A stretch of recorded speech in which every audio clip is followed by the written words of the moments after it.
just met a sweet sister who's from around the Richmond area. She's a lady who will be doing testing in the Nashville, Gallatin area on the virus thing. She's a sweetheart. It's all bubbly and that kind of thing. Lovely to meet up with Jeanette. God bless you, Jeanette. And for some who are listening in and not here, we do wish you were here, but you're doing what you think needs to be done. That song we just sang, in the 60s, there was the Death of God movement. And Hamilton and that crew, we're talking about God being dead and that. And guess who's still alive? Oh yes, amen's right. Somebody over there, one of our sisters, just sings like mad. It's marvelous. It's absolutely marvelous. So, here's this brother Dicus. He's a part of our fellowship. He's probably dead by now, I would think so. But, of course, Jesus said, if you believe in him, you don't die. That's the end of that story. So, he wrote this in defiance of all that nonsense that was being promoted in the 60s and earlier with Mr. Nietzsche, who died in 1900. Anyway, here we go. Paul writes to Timothy and Titus and talks about the qualifications of deacons and shepherds. I certainly think that matters to discuss that kind of thing. But that's not what drew me to the Lord Jesus Christ. And it's not what drew you either. Those things need to be thought about, reflected on, and practiced to the degree that we understand, but they're not the gospel.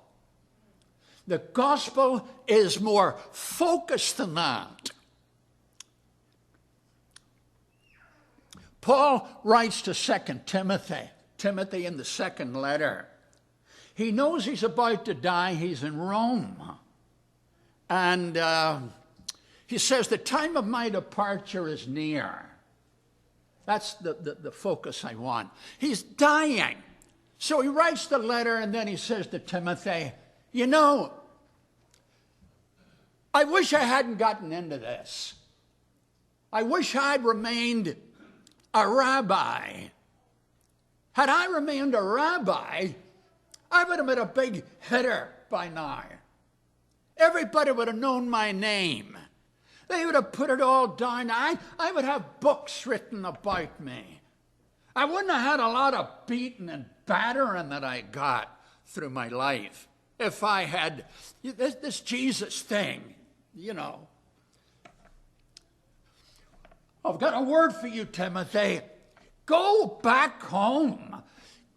Get married. Have a great life, and that would be a better choice.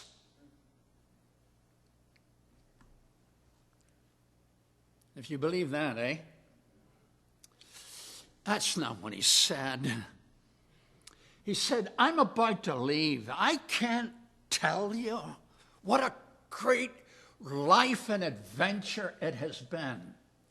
I've fought a great fight, I'll tell you. I ran a great race.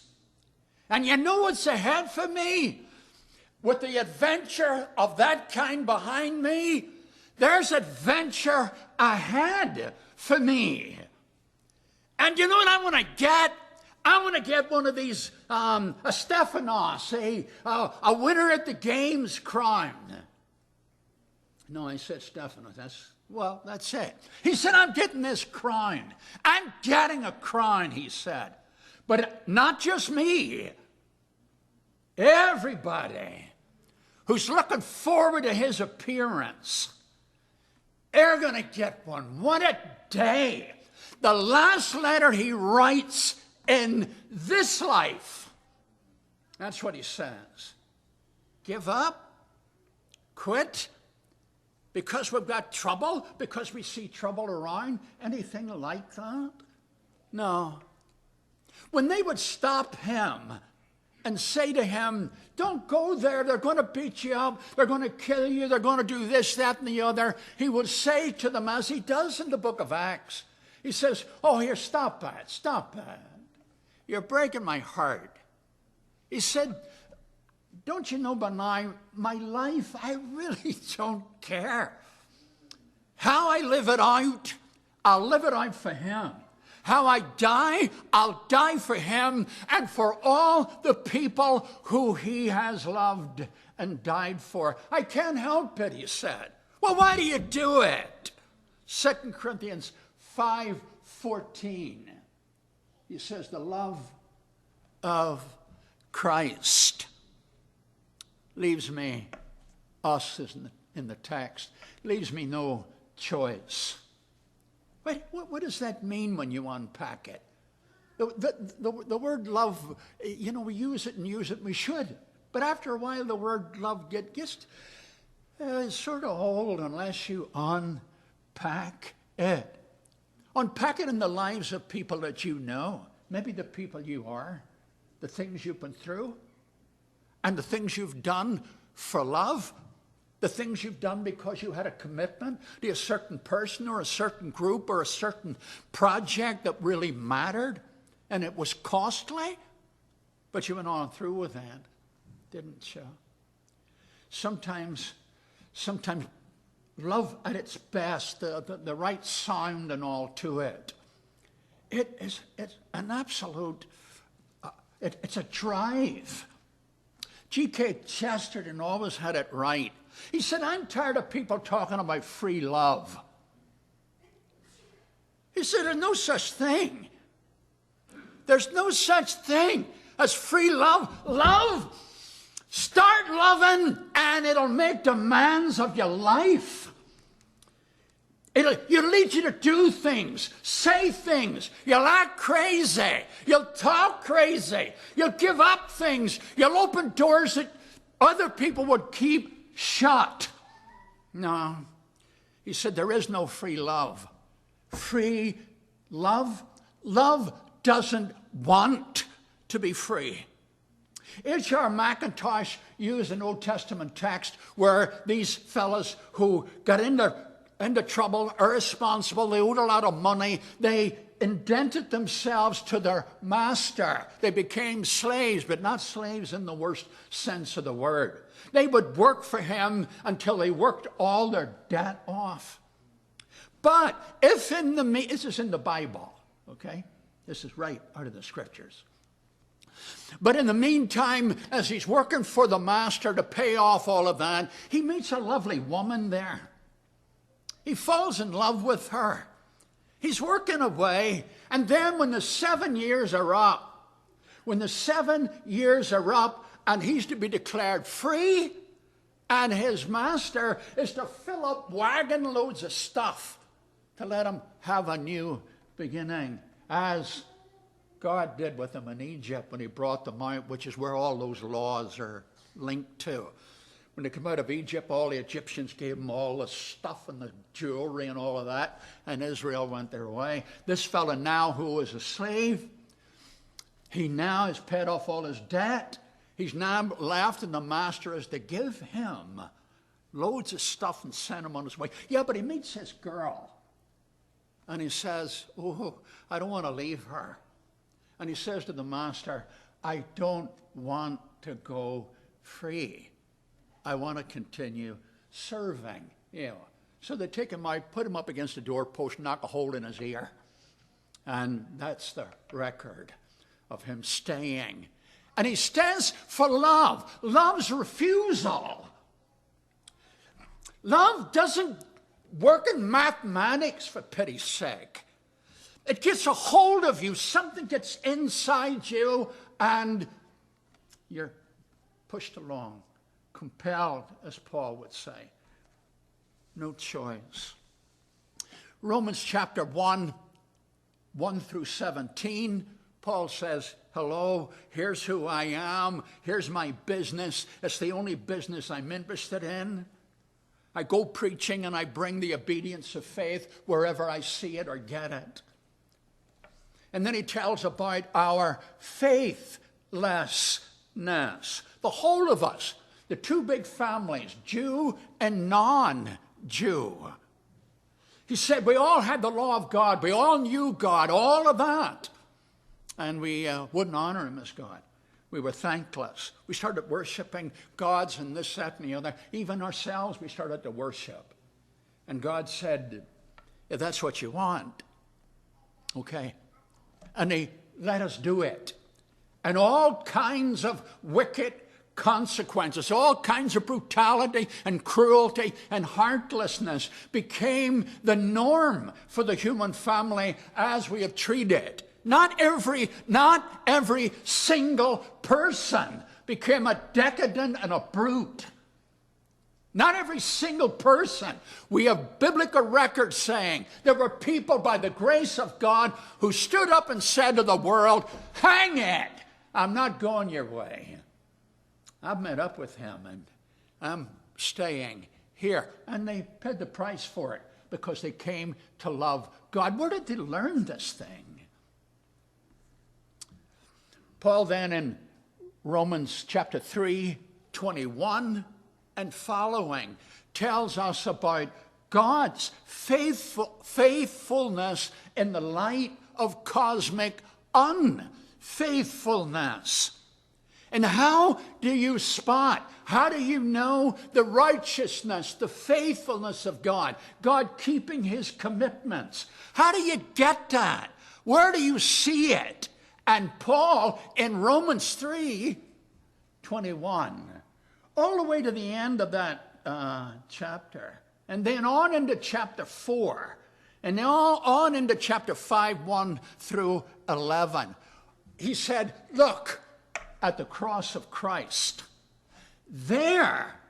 And that's what drew you in the end. All the complexities set aside. Your grandmother, your grandparents, somebody talking, a piece of paper blowing in the wind that you grabbed a hold and there was a scripture on it. You can't trust God. He sneaks up on you and loves you into a relationship with him. He does it. And why did he create us in the first place?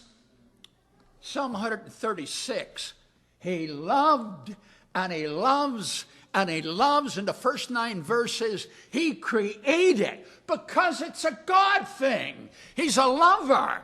Then verse 10 all the way through 26, he talks about redemption. And that's what Paul is doing in Romans chapter 3:21 through 5:11. He made a commitment to everyone. But the Jews said, no, wait a minute then. If he loves everybody and this, that, and the other, where's the advantage of being a Jew?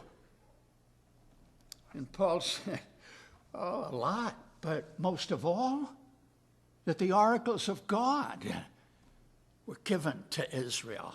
Not just laws, not just you will wear little threads on your garments and you will not eat that kind of food. And if it's fish, you can eat it, but if shellfish, no. All of that's important. But the central drive of the whole thing, God created and redeemed them out of love. There's a day coming, and it's not now. But there's a day coming when we're going to look absolutely stunned with the truth. It was because he loved us. Why did he create us? He's a lover, for pity's sake. And why did he redeem us? He's a lover. And that's what he says in chapter 5. When we were sinners, when we were ungodly, when we were weak, all of that, Christ died for us. And being reconciled by his death on the cross, we will be saved. An ultimate salvation by his life, his resurrected life. We've been reconciled by his death, and we will be saved ultimately in fullness of glory by his resurrection. This thing starts with the love of God, and it continues to go with the love of God. This is who you are. Bless me. I wish we knew. I wish we knew what God thinks about humans.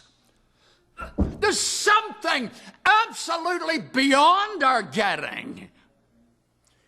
God looks at a human and thinks, oh, wondrous. Is that hard to get? Yeah, it's hard to get. Psalmist said, what? Why do you bother, for pity's sake? Why is it? I look at her, I don't see her the way you do. I look at them, they look at me. We don't see ourselves like that. And God says, I know, yeah. It's a God thing. Love us, not only loved us and created us, not only likes to hang around us, not only went to our wedding parties and the like, not only hung around the moral riffraff, did all of that and more. Yeah, I thought he came to damn us. He didn't come to damn us. We did a perfect job of that, and we're doing a perfect job of that all by ourselves. Oh, all by ourselves. And he does the opposite. He loves and gets no joy out of anyone who won't have him. Not because I'm God and you're supposed to do what I tell you. No, that's not how the best of love shows itself. That's how love never shows itself. I'm the boss and you will do what I say. You come to love people and you're left without a choice. We're sinners, and so we can't always do it well. We're having a shot at it, though, giving it an honest shot. You look back on your life, and if you're very sensitive, and a lot of you are, I'm unhealthily sensitive. I look back at my life, and I think of all the litter of broken promises I made that I didn't fulfill. This, that, the other. It goes on and on and on. But we're given an honest shot. Yeah, we are. And he knows it. And he sustains us in it. And it's the love of God that brings us here. Yeah, but what about all that? What about all that stuff? Paul says, I know all about the stuff. Well, don't go there. They'll hurt you. Look. The love of Christ. I was asked at a Zoom thing last night, how does the Holy Spirit help you? Well, how do I know other than this? He gives us the gospel, fills our hearts in moments, not every moment. It's not possible. Things go on. You have to do work. You have to get your mind on this. And your mind goes off God. We know that. And it's how it should be because that's how God made us. Look, if I'm going to do a job for somebody and earn an honest living, I need to get the job done and do it. That's a part of what God would have us to do. Our minds in those moments are not on God itself. When he says pray without ceasing, he's not saying every moment of the day you need to be praying. He's saying don't give up on prayer. If you ask for things that doesn't come your way, don't give up on it. Luke 18. What? Luke 18? Yeah, I think it's Luke. It's either Matthew or Luke 18 where he says people ought always to pray and not to cease. Don't give up because things are not going your way, he said, because God is hearing you. It's the vision of God. It's getting to see God. And this is why Paul will say, as he opens the book, I'm a servant of Jesus Christ. That's who I am. Romans 1. He said, I've been called to be a witness, a peculiar, specialized witness. And I have been separated under the gospel of God, which he promised in the prophets concerning not the qualifications of deacons, not the qualifications of preachers or anybody else, concerning his Son. All the rest of it that we do as congregational people is to work out structures as wisely as God enables us in the light of what he teaches us. But the center, the throbbing center of everything that goes on in this world is the love of God. God so loved the world. Yeah. And again in 12, that's John 3:17 and 16 and 17. And then chapter 12:47. I didn't come here to condemn you. I came here to redeem you. Will you believe that? Will you help me to believe that? Will we sing and continue to help one another believe that? Look, if he walked in the door this minute, he would say, I never meant you any harm. I do not now mean you any harm. I will never mean you any harm. Get it. Get it. I love you. But see, when I heard myself saying that, it was so sweety and so sugary and all that. I love you. No. Love isn't always sugary and sweet. Sometimes love makes tough decisions about oneself and about those around us. But if I can come to believe, and if you and I can really come to grasps with God as being a lover, when you put your head down at night, this you know. I'm loved by God. An older woman was asked, what do you do all day with your life? She said, I read the Bible all day until my eyes get tired. Then I start singing until my voice gets tired. And then I just sit back and let God love me. That works. That works well. So, then in Romans chapter 5, 12 to 21. I've been speaking for 22 minutes. I started my clock. Not you. Anyway, you thought I was speaking for about 40. No, but I'm nearly done. 12 to 21. Romans 5. 2 Adams. 2. The first one, the old Adam. He sins, he and his wife. He sins, and the world starts falling apart. Infection spreads. It becomes not only his choice, it becomes our choice. And born into the world, we become infected by and by. We're born sinless. That's that. But as soon as we get into the world starts to shape us. Even our loved ones who are lovely and all of that, they hurt as well, and they lose their temper as well, and they're rude. And we end up learning. Go to school, and you start hearing things in school that you didn't ever hear at home, on and on and on. But we then are infected. The contagion spreads. And we all then end up making choices that we consciously know, but find them now that they overwhelm us.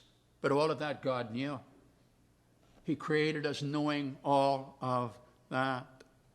And he takes responsibility for allowing us to exercise the humanity in the sociological structure of reality. Yeah, he does all of that. But he offers forgiveness. And he offered it to you in all the ways he did, and you caught sight of him. I suspect I mentioned it months ago. One of the Bronte girls, Anne Bronte, wrote a novel called Someone Who's in Wild Fell Manor. She's a married woman. Her husband is an absolute degenerate, disgusting character. She runs away with her child, but he's very rich and very powerful. She's afraid of him. She doesn't want anybody to know who she is or anything like that. She takes on the name and then another name. And now she's living as the tenant of Wildfell Manor. She's a painter. Not a wall painter, a picture painter. And she's out one day, and this young farmer guy has fallen in love with her. She likes it, but won't encourage him, of course. But he hangs around her all the time. And one day she's out there painting. And he goes up and he's watching it for a while. And he says, how do you know what is to be in the foreground and the colors and this, that, and the other? And she said, oh, I suppose experience and distances. And he said, what's mathematics got to do with painting, you know? And she took it for a little bit of a dig, you know. And she said, I make my living this way. She said, and you obviously don't go for it. He said, oh, me? I wouldn't know how to lift a brush any more than know about painting. But this I know. But this I know. When the sun goes behind a cloud for a minute, just for a minute, this whole moor becomes purple. I know that. And then just as it's going down behind the hills down yonder, the whole place turns into an ocean of gold. He said, I know that. And she is whispering to herself. And she says to herself, I wish I could see that. I make a living doing that. It's what the people want. Yeah, okay. But she had no vision of what she was doing. She was good at her job, at the kind of job that she was doing. But a young farmer guy who loved her and who was experienced at seeing at a deeper, richer level than she could. He sees the beauty in all of it. And she, now having got a glimpse of what he got a glimpse of, said, I wish I could see that way. And this is true before God. I wish I could see more clearly. Oh, isn't that what it says? To see you more clearly, love you more dearly, and follow you more nearly, day by day by day. And you and I, who spend our time reflecting every moment we can get when it occurs, and our mind goes to him, center, throbbing center of everything.